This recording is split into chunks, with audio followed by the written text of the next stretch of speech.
ARP spoofing is a relatively easy attack. And the reason why it's easy is because you can go to your favorite search engine, type in ARP spoofing tools, and at the click of a button have a tool working on your device. But I do not recommend you do that. Why not? Because most of those tools have some type of malicious payload in it as well, so potentially your device can become a bot. But let's not get into that discussion right now. Let's talk about ARP spoofing.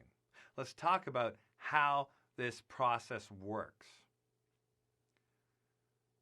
The goal here of our attacker is to corrupt the ARP cache of a legitimate device. Now, why would you want to corrupt the ARP cache of a legitimate device in the network? If you corrupt the ARP cache of that legitimate device, you can force it to send its frames to some rogue device in the network that's running packet capturing software. And as a result, when the rogue device captures those packets, it simply then forwards it on to the correct destination it has to go to, and the devices are none the wiser. You have no idea this attack's going on behind the scenes because nobody's complaining about anything. And it all starts by a malicious user installing software that allows it to send what is known as gratuitous ARP replies.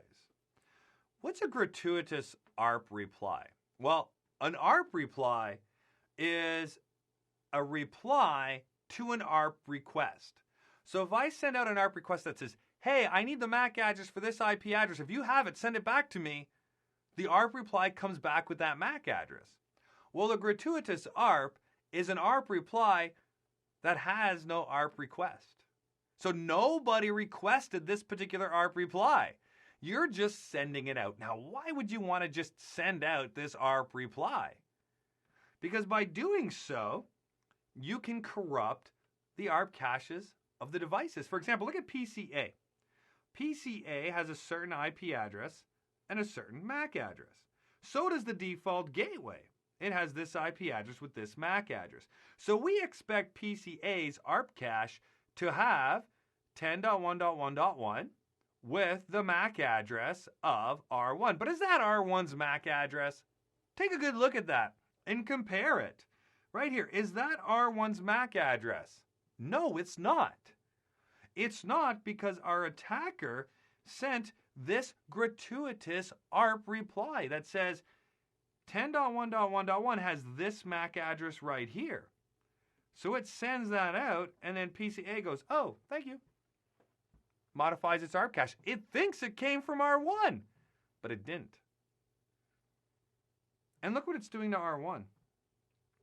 10.1.1.2 has this MAC address. So now both R1 and PCA, instead of pointing correctly to each other, are really pointing this way. Why? Simply so that the attacker can capture and forward all the packets that are sent by these two devices. That's why. There's your ARP spoofing attack. Relatively simple to accomplish. So we need to prevent this from occurring within our network.